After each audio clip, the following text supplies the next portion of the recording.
paint. That is the one word we're coming to you with today. Paint.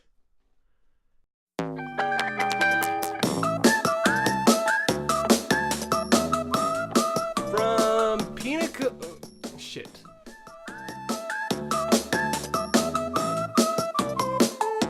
From pina coladas to cowboys. This is the 8th ever episode of Tuesday is the New Thursday, the show that makes your pointless Tuesday into a aimless Tuesday into a day of celebration. Sitting across from me is my good friend and co-host Tom Izzo. Hello. And I'm your other host, Tim Donaldson. Hey, Tom. How you doing, Tim? Pretty good, you know? It's rare that we get a holiday that we both have been celebrating for years. Oh, yeah, this one, a little more somber than the other ones that we've celebrated in the past, but this one is near and dear to my heart. Yeah. Do you want to say the holiday at the same time, you know? Let's do it.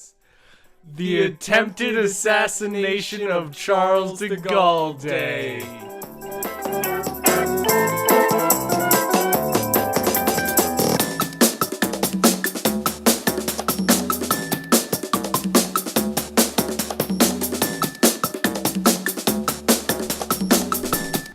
Yeah, before we get into the holiday today, we figured that we would just jump right into the World Series. Yeah, I mean, we know why you guys tune in. Yeah. And I know everyone's really interested to hear the latest scores for the World Series. So Tim, who won last week? Once again, the Pirate fans are showing up. No, what the hell? This is definitely down bullshit. 3-1. No. This is the last ever conspiracy corner. I mean, this is why we're starting off with Pirates Cove. No, the aliens, that's very popular. I'm sure that the conspiracists came out in droves for that one. No, once again, there are plenty of stories of people sending us emails about how Conspiracy Corner is actually ruining their lives. Kendall 7642. It's gonna be okay. You don't need to kill yourself, you know? This Conspiracy Corner is coming to an end. Your life is a lie. You should kill yourself. And we've been getting a lot of mail, like last week we got a lot of mail, too much mail, saying that they hate Pirates Cove. No, that was Man. He just Man doesn't write the mail. He brings you the mail. He just brings you unhappiness. Just everything about that man. No, he's a fuck, sure, but yeah. The mail is legitimate. There's one thing that I hate more than Conspiracy Corner in this world, and that's our fucking shitty ass mailman. All right, well, I'm going first today, so you're introducing me? All right, fine. This is Pirates Cove. Don't vote for it, because otherwise you'll be stuck with it.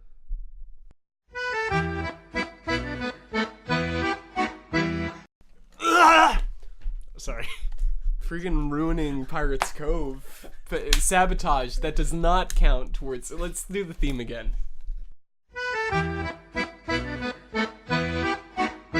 So, Pirates Cove, ahoy, yar blockos.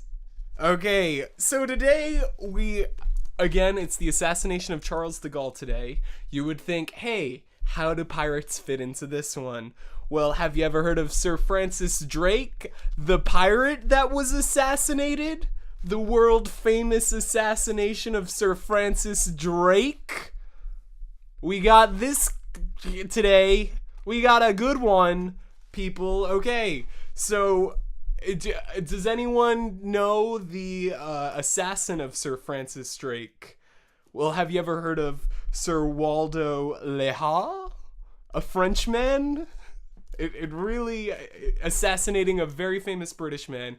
He was standing in a French bookshop, you know, like with fifth story, overlooking the harbor, and he was standing there with a rifle. And he was standing up there, and Sir Francis Drake was just waving at passerbyers who had come out in the Paris harbor to come and see Sir Francis Drake, the world famous pirate.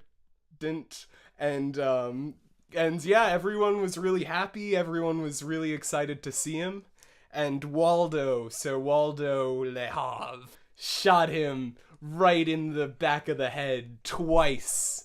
And everyone was really afraid, and he was killed. And this was the successful assassination of Sir Francis Drake. A tragedy, a great tragedy to end the life of one of the best pirates that ever lived, that ever sailed the seven seas. Ahoy!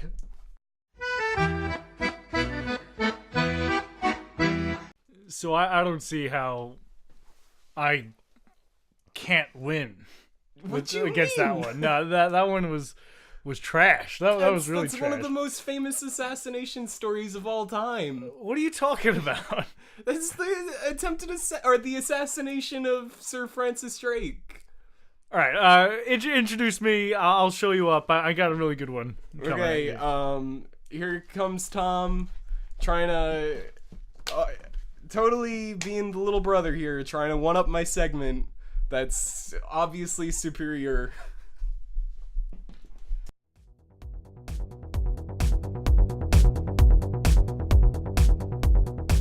Welcome to Conspiracy Corner. That was a bad introduction, so I wanted to make sure that I said it. So today, along the same lines of assassination attempts, we're going to talk about the JFK assassination. So now, I know everyone thinks Lee Harvey Oswald was the one to pull the trigger on JFK, but you know he was way too far away to actually get a good shot on him, let alone two. He's clearly just the red herring. And Jack Ruby was hired to silence him so that he couldn't say so that he couldn't say, like, oh, it wasn't me, like, it was someone else. Like, they cut him out right away. So, pretty interesting, huh? Like, everyone was always talking about the babushka lady. Like, in all the recordings, you see this creepy lady, Russian-looking, with her own film camera, but they were never able to contact her, never able to find her and see what footage she got of the scene. So, I think the babushka lady, or should I say I know the babushka lady, is pure proof that the Russians were involved. And the Russians had a second shooter on the grassy knoll shooting at JFK. That's the only way the bullets could have reached him, and because Lee Harvey Oswald never would have been able to make that shot. JFK was shot in the head, but they were never able to find the bullet, like some sort of magic bullet that just went down and left through his waist, but was never found. Like, that doesn't make any sense. Like, clearly, they were using modern Russian technology that was unknown at the time, shooting an ice bullet that would go through his skull and kill him, but then melt away all the evidence. And the magic bullet that did go through, like, that went into his shoulder and then, like, went across his chest to really make sure that all of his internal organs got damaged, also a Russian invention, using magnets to pull it down because he was wearing a brace. That's how they knew he couldn't duck. He was wearing a back brace supporting him, and it used the metal of that back brace to go all the way through and destroy his internal organs in his torso. And, not to mention, the Secret Service failed to do their job protecting Kennedy, except for the one man that jumped onto the back of the car protecting Jackie Kennedy. So JFK's Secret Service fail, while hers succeeds. Clearly, they were paid off and told not to intervene. I hope you can all sleep well tonight. This has been Conspiracy Corner. That's it, fellas. The last ever Conspiracy Corner. Send in your votes for Conspiracy Corner. We can still win this thing. No? Definitely. I think we've already received a few emails voting for Conspiracy Corner. This is not a live... Or this is a live show. This is very live, yeah. Yes. So, the attempted assassination of Charles de Gaulle was performed by John Bastien 30. Jean Bastien 30. John Bastier 30 was having an affair with Mademoiselle de Gaulle. So, they wanted to get out of the way, Charles de Gaulle, so that their romance can flourish. And that's when they came up with the plan to have him killed. Charles de Gaulle, completely unaware of this, was just shaving his face one morning, and he was completely unaware, and he went, "Mademoiselle de Gaulle, are you finished with my breakfast? I would like a croissant." As he calls out, suddenly a shadow moves from behind the shower curtain. An assassin pulls the curtain aside, and he reveals his knife and brings it down to Charles de Gaulle. But Charles de Gaulle is able to grab his wrist just in time, inches from his throat, and pushes him against the shower wall and punches him in the face, knocking him out. He then picks up the knife and says, "Mademoiselle de Gaulle, what's going on here?" as two more assassins block the doorway. He looks at them and throws the knife into one of their throats as he dive bombs the other one, knocking him down the stairs, breaking his neck. He sees that more assassins are downstairs. He worries for his wife's life, but he knows he has to get out. So he jumps out the window. And he takes out his cell phone and he starts dialing the French police. And he goes, "Monsieur, my house is being invaded by assassins." And they go, "Donde?" They're Spanish. and he's running away from just a pile of assassins. This is where he gets up to the lake. There's a lake monster that also hates Charles de Gaulle, and the lake monster starts coming out, and he takes out his gun and he shoots the lake monster twice in the head. With the sea monster taken care of, he runs back into the city away from the lake, and he runs down an alleyway. And he sees the police coming, and he, in a distance, like miles away, but he's like, "Oh, good, here they come to save me." And he runs down an alleyway trying to avoid two more assassins that are looking for him. And he sees Jean Bastien, 30, making love to his wife right there in the alleyway. And he says, "Mademoiselle de Gaulle, what are you doing with this man, this John Bastier 30. And John Bastier 30 gets up and removes his penis from his wife's vagina, still sticky with their dirty deed. And he looks at him and he pulls out a gun and he says, well, Charles de Gaulle.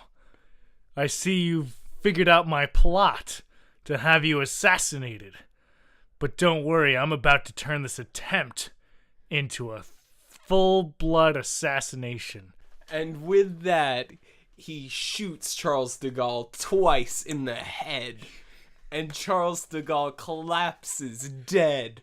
And then Jean Bastien 30 goes, "I knew your only weakness was your head." And he starts banging Mademoiselle de Gaulle again. And then just from the shadows, Charles de Gaulle takes off his metal mask head and sneaks behind Jean Bastien 30. And he says, "Guess who?" Jean Bastien 30 turns around and looks at him and says, "But it can't be! I shot you twice in the head!" And Charles de Gaulle says, "Yeah, next time, aim for the heart," and punches him right in the face. Oh, who's there? What's going on? Hi guys, how's it going? It's me. Oh, fucking fuck. hell. Fuck, get the fuck out of here. What do you just slip the mail under the door? You don't need to come in every time. Hey guys, I'm always sorry. Fucking dick. Fucking dickhole. Jesus Christ. But he did drop his mail. Very. So let's rummage through it. Let's see what we can find of ours. Alright, what about this one? Dear Sarah, I'm sorry it took me so long to write, but I am ready to be a father now. What the fuck is this? This is just an order for milk. This was Oh, fucking two rip that out. strawberry- Yeah, I mean, So that's all of our mail today. So yeah, back to the story. So he punches John Baptiste 30 in the face and breaks his nose and says, "Better luck next time, pal." And he picks up his wife by the hand and says, "Mademoiselle de Gaulle, how could you do this to me, your husband?" And she says, "Oh, Charles, I'm so sorry. I don't know whatever came over me. You're the only one for me." And Charles de Gaulle said, I know who my real wife is. And his wife goes, What are you talking about, Charles? And he goes, I could tell that it was you, Le Waldo Le Havre. And with that, Madame de Gaulle goes, Monsieur, that is one mighty accusation. Charles de Gaulle goes, You fucking dick. And he removes his mask to reveal the world-famous assassin of Sir Francis Drake. And he goes, Fuck you! just then, the world-famous assassin of Sir Drake, Le Havre, pulls out a knife dipped in poison that will kill a man in seconds. And he thrusts it at Charles de Gaulle, but Charles de Gaulle reverses it back into the famous assassin's heart. And as Le Havre chokes on his own blood and looks into Charles's eyes, he says, "Oh, so much planning, so much work." And just then the police arrive and say, "Good job, Charles. You did it again. We'll see you back at the station to straighten all this out. Your wife's safe with us, too. Don't worry, she never cheated on you." The end. A couple of things that didn't actually happen. We did add a little bit of flourish to it. Yeah, unlike any other segments on the show. The lake monster didn't actually happen. Well, the lake monster wasn't so much a monster as much as a giant squid that happened to be in the lake. But it had no real concern about Charles de Gaulle. It just started attacking him. And it is true that he did shoot the giant squid in the head. Twice. But it wasn't like Creature of the Black Lagoon like we kind of made it sound like. Right, so I'm sorry for any confusion in that sense. Yeah, and the other thing, like when two assassins appeared at his bathroom door, it was actually more like 4, but I mean, that seems unrealistic. Yeah, we wanted to make it more believable for you folks at home that don't appreciate Charles de Gaulle. Yeah, fully. and what he was capable of doing, you know? Right. I mean, there's a reason why this man was remembered. Also, in the end, his wife didn't actually pull off a mask to reveal that it was the famous assassin. She pulled off a mask to reveal that it was Sir Drake himself, who had faked his own assassination and was actually the person to assassinate Le Havre in reversal. No, that didn't happen. And also, Charles de this Gaulle was happened. lifted away in a helicopter. Well, that did happen. A word from our sponsor. I've been standing so long, and I can't seem to rest at all. Oh, well, Tim, I've got the perfect thing for you. Have you heard of chairs? No. Well, chairs is a very simple idea where you have a place to sit. I've been standing for 23 years. Ha! About time you got a chair. Hello, and welcome back to Tuesday's the New Thursday. We're here on the attempted assassination of Charles de Gaulle Day. Mm-hmm. And we have Trivia Tuesday coming up. All right, here we go. All right, Tim, are you ready for trivia? Absolutely. I was born to play trivia. All right. I heard about that. But Yeah. either way. My So parents, yeah. We got 2 lies and a truth here. I'm going to read out 3 stories, and you got to tell me which one of them is true. All of which, to celebrate the holiday, are about Charles de Gaulle. Perfect. All right. So here is story number 1. Charles de Gaulle was a well-known flautist. He maintained this hobby of his throughout his career as a Parisian postman for the ruling class. Often he would write his own music, but would never publish any of his work. Some of his compositions still remain, however, and one of them inspired a now well-known director, James Cameron, and largely inspired the music for one of his greatest films, Titanic. I understand that those who have heard the original composition say that it is extremely similar. So, okay, so he was a flute player. Mm-hmm. As a hobby. As a hobby. He was also a postman. Oh, that's just Extra information. Okay. Like what he was doing at the time. What do you have? Yeah. And, okay, interesting. All right, here's story number 2. Charles de Gaulle was famous for taking long walks when he needed to make a big decision. While working as a Belgian diplomat, he left a meeting determining how to respond to the assassination of Franz Ferdinand so he can think about approving his daughter's marriage proposal from a wealthy sheik. This fun fact is now considered a good representative of Charles de Gaulle's character, showing that he puts family above all else. Okay, interesting. And lastly, story number 3. Charles de Gaulle is said to have been a huge believer of black magic. While working as a French-English interpreter for diplomatic conferences during World War II, he stressed the importance of Hitler's mission to find ancient relics to use against the Allies. He pushed for the Allies to attempt to stop the search and to find them first so they could be used against Hitler. He even was known to hire psychics to help predict enemy movement. Some say that the use of psychics helped the success of the Battle of Montcornet. All right, so I always have one that's so outlandish, but I'm always rooting for. So I'm rooting for 3. Okay. 2 isn't very outlandish, other than he was like in Belgium, or he was in Belgium as like a French ambassador. Well, no, he was a Belgian diplomat. Or he was a Belgian diplomat. Okay. And he left a meeting about the assassination of Franz Ferdinand, which was the start of World War I. Right. And how like Belgium would respond to it. But he left so he can talk about, so he could think about whether he should approve his daughter's. Which is weird because I believe he died in like 1970. So, and World War I was in the early teens. He lived a long life, long and fruitful life. Okay. What year? What age did he die at? I think it was 98. Okay, that would be an age that would make sense of it adding up. Yep. But he would have been like in his 20s. That's why he was only a diplomat at that time. Okay, rising up through the ranks. Yep. The other one was definitely. Oh, I don't know now. I don't know.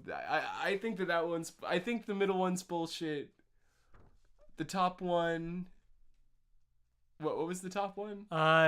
His hobby as a flautist. Inspired James Cameron. Bullshit. All right, it's number 3. He's superstitious.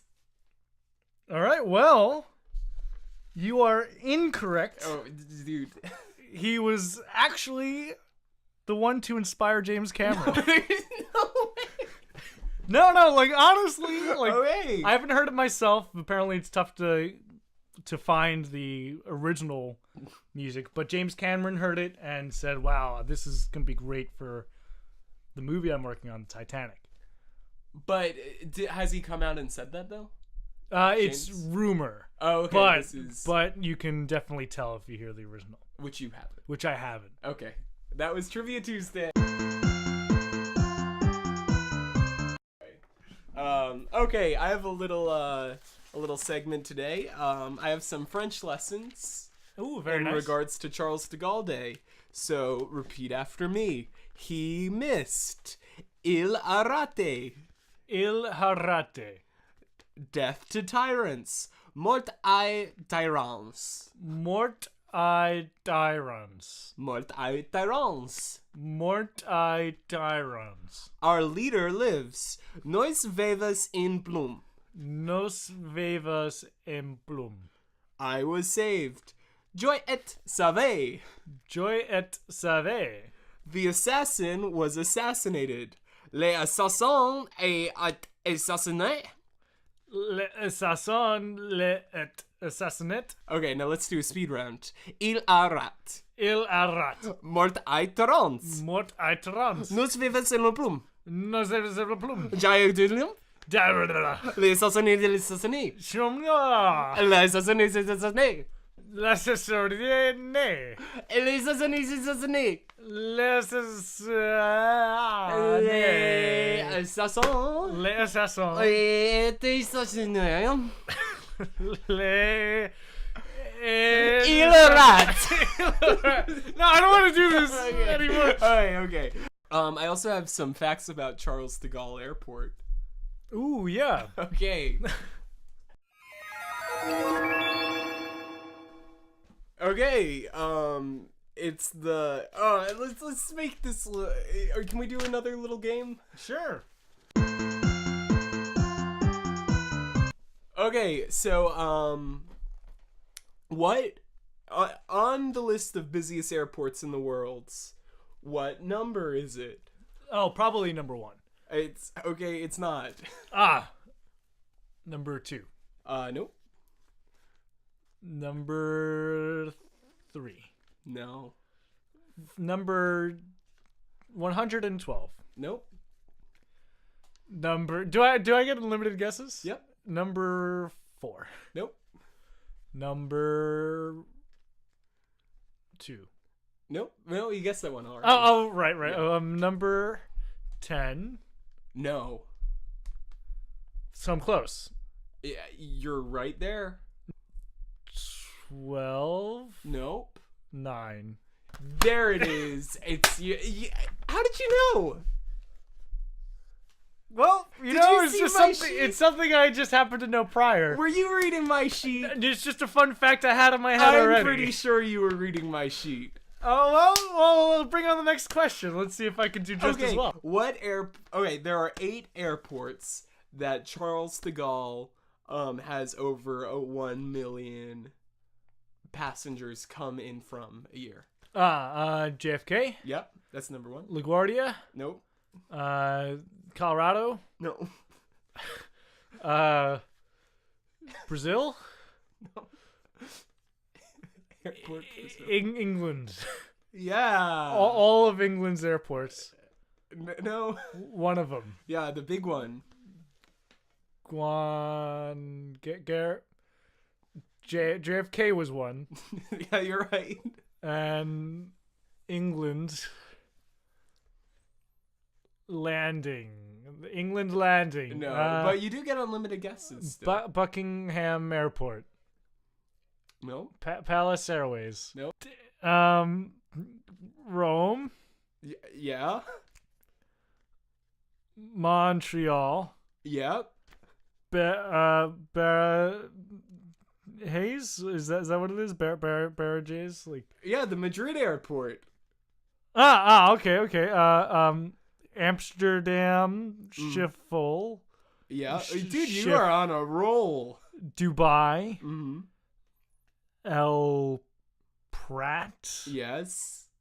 Man, you are just Heathrow. knocking these Heathrow out. was the England one. Yeah. Oh man. Or it just came to you. El Prat was No, the El English? Prat is Barcelona, which you knew.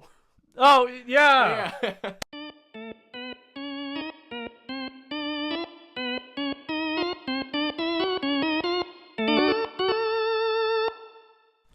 Well, you know what that means. Time for a game on the spot. Oh. So let's come up with some games on the spot for Charles de Gaulle Day, attempted assassination of Charles de Gaulle Day. Drink a bottle of gin for every letter in Charles de Gaulle's name. Well, maybe not a bottle. How about a drink? A drink of gin. Because gin was Charles de Gaulle's favorite drink, or at least it might have been. It could have been. Have a sip of gin for every air passenger that traveled through Charles de Gaulle Airport. 65 million people. That's true. Go to Charles de Gaulle Airport, stinking drunk off gin. and buy some gin in the duty free. Yeah, when you get there. Yeah. And toast with all your friends with a glass of gin to Charles de Gaulle surviving that assassination attempt. Here's a fun game that my family likes to play on Charles de Gaulle Day. We like to play Scrabble. Okay, it's time for Soapbox. Tom, you go first. Ready, set, go. All right, so what this soapbox is about is appreciating France. Like I always like to make my soapboxes have something to do with the episode. And, Charles de Gaulle, he did his damnedest during World War II. And who cares that he fucked it up and got taken over? He survived. He made it till 1970, right? Before he died. So, good on him.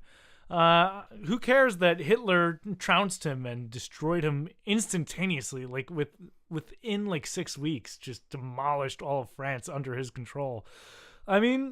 He did his best, and that's all we could ever ask of somebody.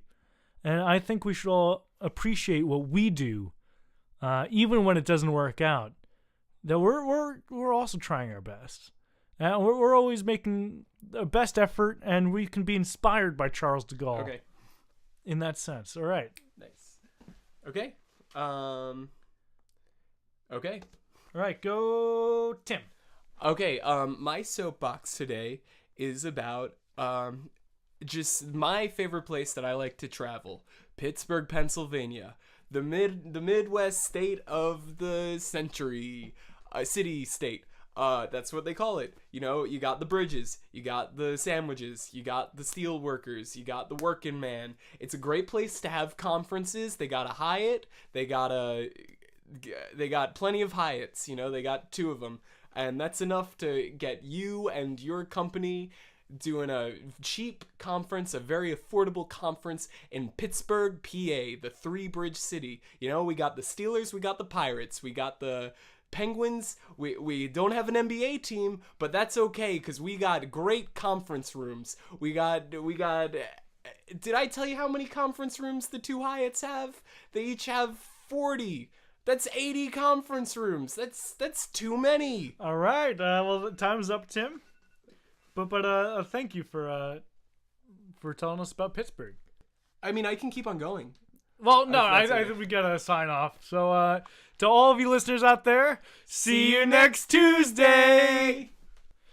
So, today's ad, coincidentally enough, is for the Hyatt in Pittsburgh.